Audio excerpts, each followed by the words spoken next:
Welcome to another edition of Kansas City Experience. I'm Brad Austin, creative arts producer for Kansas City PBS. Kansas City Experience brings you segments from Kansas City PBS, Flatland, and The Bridge that you may have missed. We all know it's been a tumultuous January, so let's go ahead and look forward to Valentine's Day with the Bridge performance from St. Paul and the Broken Bones. My love is growing warm as our fair goes on. I've been loving you, Lord. The Kansas City film community continues to grow and become attractive to creators across the country.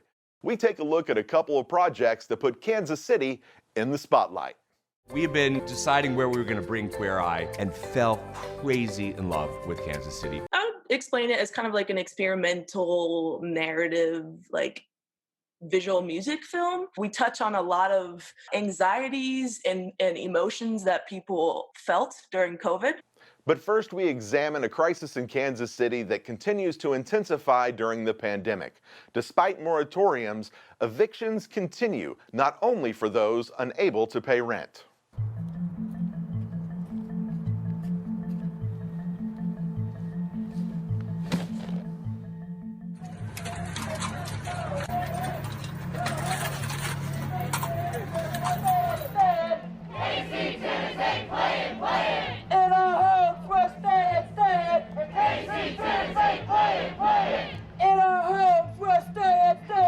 I don't know about y'all, but I knew that evictions were taking place, but when I heard 1,700 since June... This system has allowed my landlord to illegally evict me and my children. We are in the middle of a pandemic. Strictly don't even give a damn about the CDC eviction moratorium. Our purpose is to disrupt the eviction process and slow down the eviction filings and hearings at scale. We want to see a % reduction in writs of execution and sheriff's evictions, which are the really brutal kind of end stage of that formal process where the sheriff shows up and actually changes the lock and forces someone out of their home once and for all. No one wants to evict because by the time you get to that point, you've missed several months worth of a mortgage payment and rent payments, and you're in dire straits. I'm talking about surviving today in the middle of a pandemic. The courts clearly have license to issue their own moratoriums. That's clear from the federal government. That's clear from the authority that Judge Byrne used previously when he issued a moratorium. It's always dangerous to evict people, and then extremely dangerous during a pandemic. The eviction moratorium helps no one. And so when the moratorium ends, everybody's in trouble. I'm in trouble because I haven't been able to make my mortgage payment since I have a housing provider. The tenant's in trouble because now all of a sudden, where they couldn't make a $500, $600 a month payment, now they're expected to pay $3,000 or $4,000 all at once. The way to prevent an eviction is to get the rent paid. And I'm talking directly to the United Way. And they have money that, if not spent, will go back at the end of this month to the federal government. The money is here. Energy could be put up front in preventing the eviction to begin with. Then on the other end, trying to extend the eviction moratorium, which extends the problems and the damage to those tenants who do end up partaking in it. Landlords have been able to continue filing cases. They've been able to continue prosecuting cases. The law only stops that tenant from being forcibly removed from their house, but the court process can still go forward, unfortunately.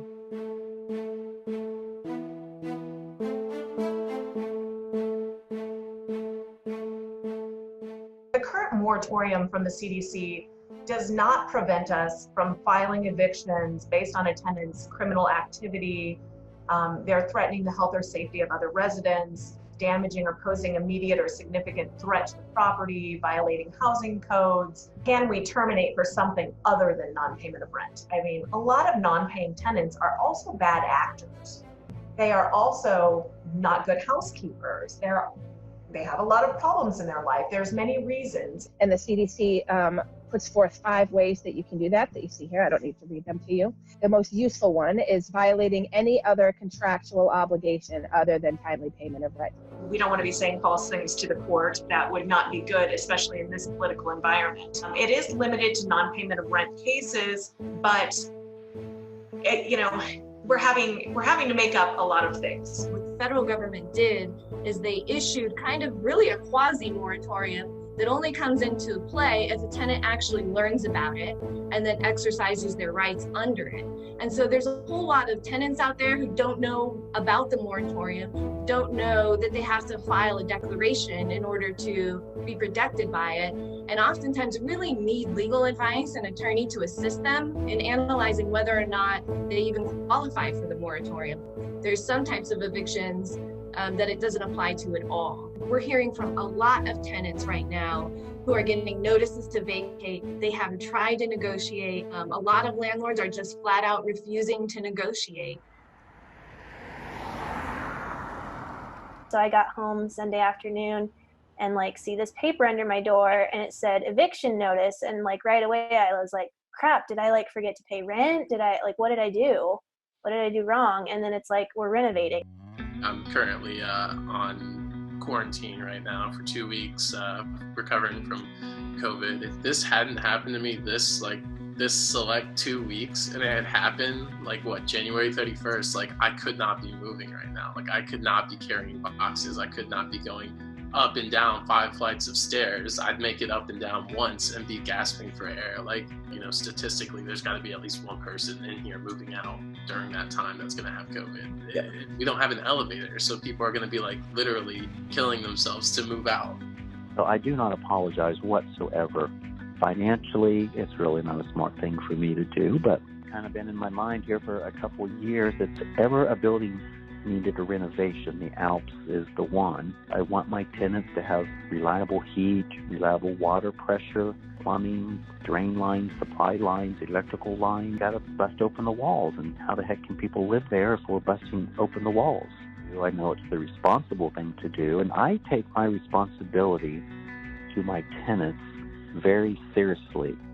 He's spinning it as if he's doing it for us. It just doesn't add up. There is no benefit to us to have these improvements, because I think, like you said, a lot of us chose to live here and sign those, agreements of asbestos and lead paint and all of these things because this is what we could afford. And nobody's saying, oh, we love that. We love those issues, but it's that's what we can afford. So clearly we're already kind of stretched. We're struggling to find deposits in new housing and extend leases past the time that we might have had other plans.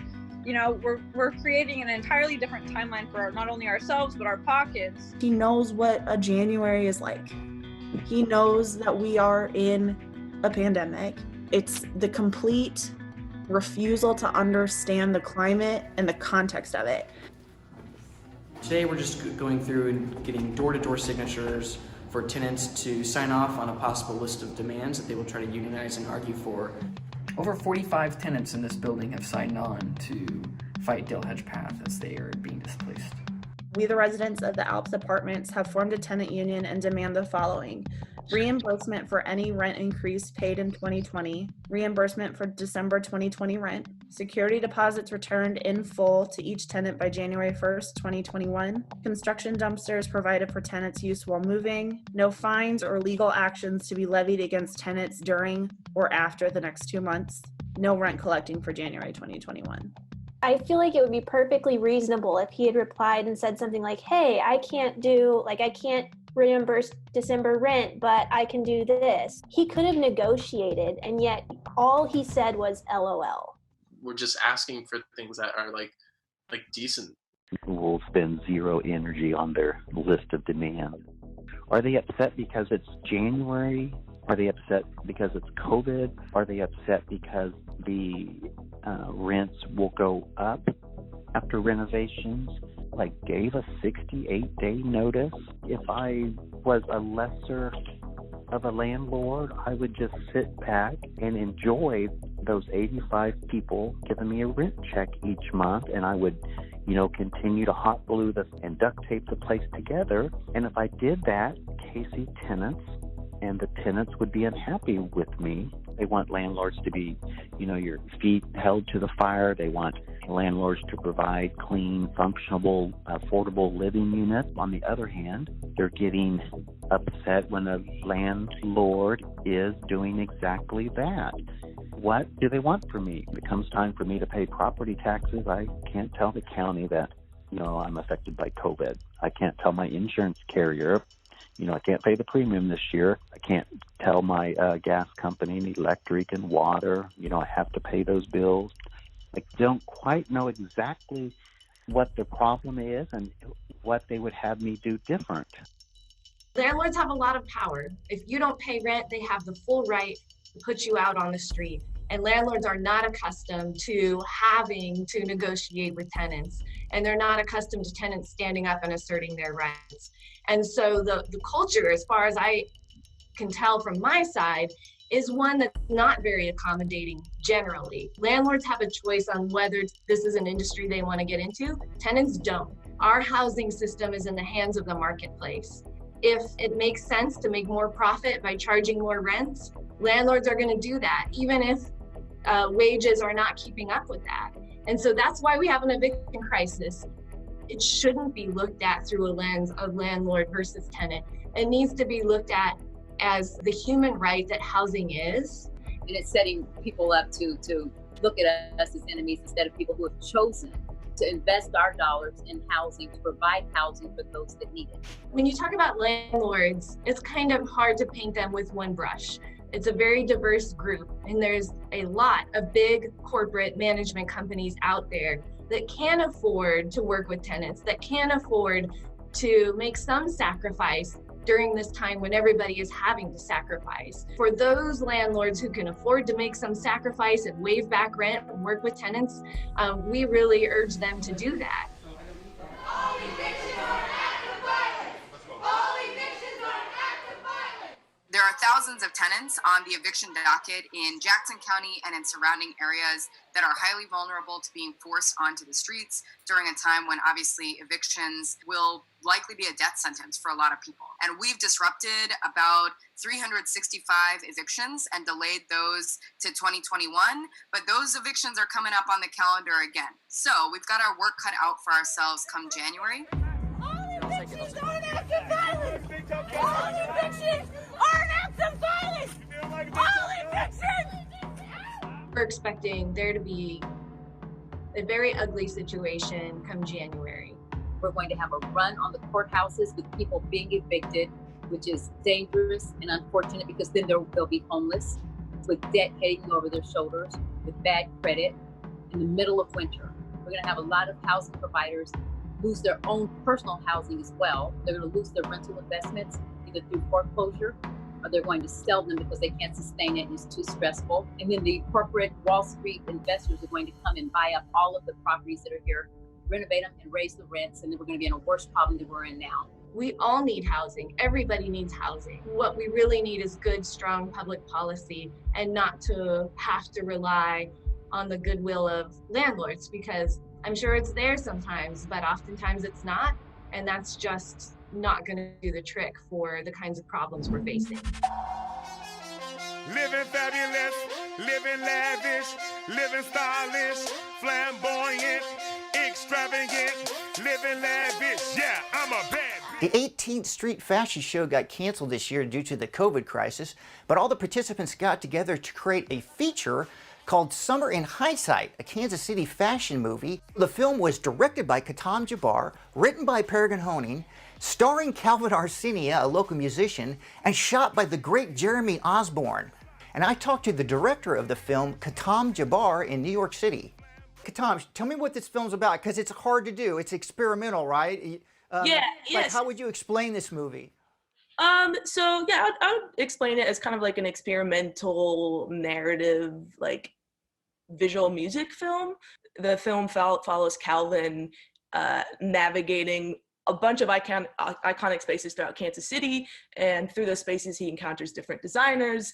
And so all of this is happening in kind of relevant time. We do incorporate COVID into the situation.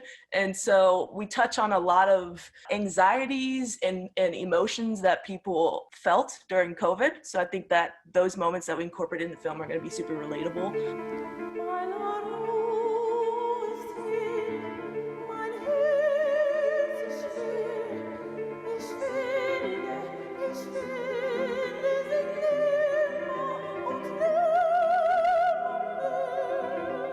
There's also a really incredible performance by opera singer named Diana Marie. She does a German opera song, which at the climax of the film. While Calvin Arsenia is the lead, he's not really singing in the film live. He's doing all the soundtrack, but as far as like the live vocal performance is actually Miss Diana Marie. So I'm excited for people to get to experience her gift. So let's talk about Calvin Arsenia. How did he become, I mean, tell us who he is and what he does in the film. And I mean, he's this amazing musician here in Kansas City. So tell me about Calvin Arsenia and how he got involved with this. Yeah, so Calvin Arsenia is an incredible musician, in Kansas City, which if you're from Kansas City, you've heard of him. He's an incredible singer-songwriter, and he also plays the harp. I directed a music video of his called Toxic 2 years ago, and that's how we started working together.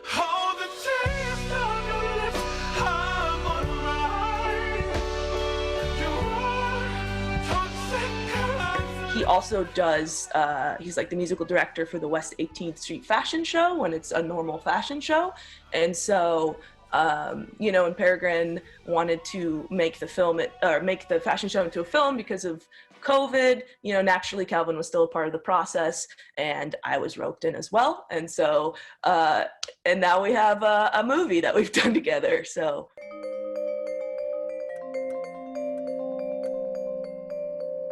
What about Peregrine Honing? Tell us about her. Tell everybody who she is and her involvement in the film. Yeah, Peregrine Honing is kind of the mastermind of the West 18th Street Fashion Show and, our executive producer of Summer in Hindsight, the film. She's an incredible fine artist based in Kansas City.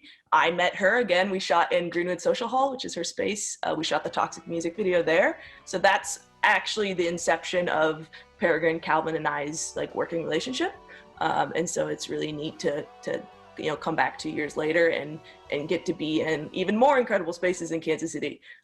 So yeah, it was a lot of fun.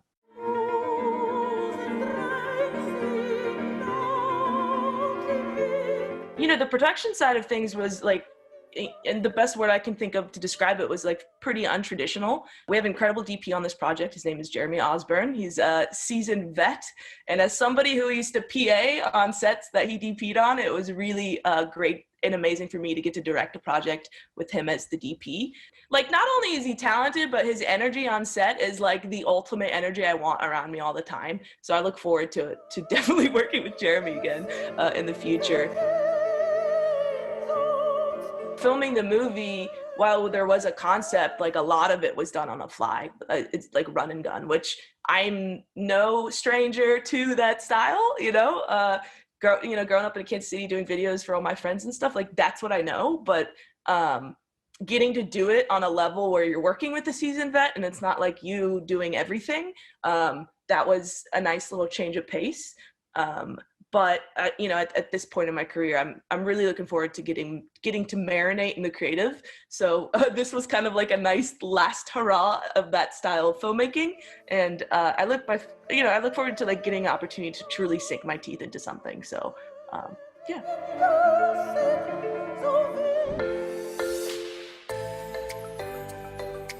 We have been deciding where we were going to bring Queer Eye and fell crazy in love with Kansas City. The Film Commission, they did everything they could to make sure that our crew and team and talent and cast were going to be happy while they were here. I hit a home run, the city hit a home run, our local crew hit a home run. I mean, it was just a love fest back and forth between their team and our entire team as a metro area. That was such a great project. The original show was fighting for tolerance. Our fight is for acceptance. When we think of what is good for Kansas City to try to bring in as far as this production business goes, a project like Queer Eye is such a huge win. There are fans globally for a show like this. It's hugely popular. It's one of Netflix's top shows, and it's still reality. So it's not like a humongous, titan of budgets. So it's still a good fit for our market here in Kansas City. So on Queer Eye, we make probably 5 mini reality shows every single week, from looking for a restaurant, a salon, an amazing cultural activity. Kansas City has an endless supply of locations for us, and the owners of these businesses, many of them which are entrepreneurs, have welcomed us into their city in a way that I've never experienced before. They knew they wanted a Midwest city. They knew that. And so, of course, we're a Midwest city. And what we all want here, especially me, is if anybody's thinking of a Midwest city, we want it to be Kansas City. Kansas City not only has like these great industrial areas, it also has farmlands. It just has an amazing variety of buildings and architecture and history. Doing a series, we need a community that's not only rich and mainstream, but also has rural areas. And Kansas City's perfect for that. People have this idea still sometimes that cows walk around our downtown. And I always say, if you want to go, we've got them. They're just not downtown anymore.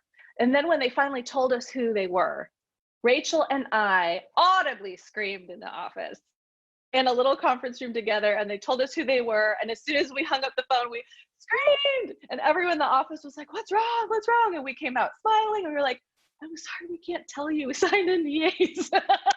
We're so happy. Try not to cry. Try not to lose it. Welcome home. Oh my God. When we had a private kickoff party for them to start, when they came here and started their work, the mayor was there. So that everything kind of circled back around. Greg Razor came and he spoke to them in person about his personal story. So it became really personal. So these relationships were beginning. It wasn't about sales anymore. It was about, let's form a relationship. We really are here for you. It wasn't just sales speak at the beginning.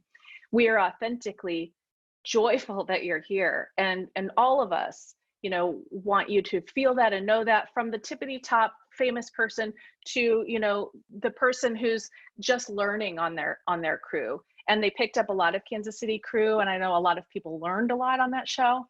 We're also doing our first duo. Really proud that they also featured Kansas City so well on the show. They did different B-roll for every episode of Kansas City, and they did a beautiful job. They also put together a testimonial video for us. I was in Kansas City for, I think, maybe 8 hours, and I felt like I had come home. It's a wonderful, wonderful place to come and shoot, because it just gets our crew and our cast so involved in the city itself, because they feel like they're part of it. We hardly have to sell Kansas City anymore, because we have testimonial videos like that where one producer can talk to another producer. Just such a wonderful project, turned out really well. So proud of it. And we still have relationships with those people. Being able to let you guys in has just transformed me, and I love you guys, man.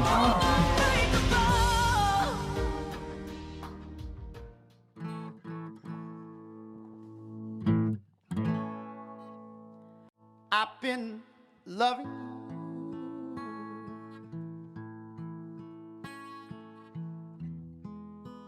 you way, way too long, and I can't stop now.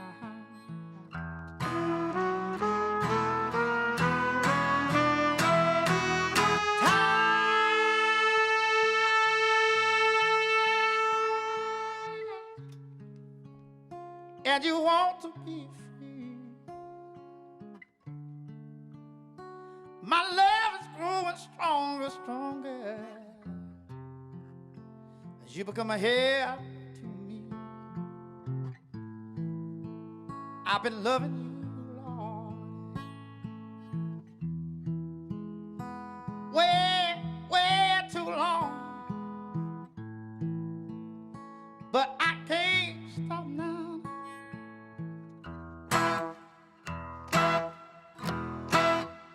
Let's give it to him one more time.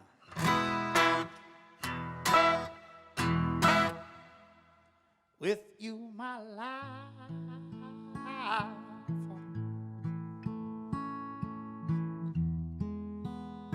has been so wonderful, but I can't stop now.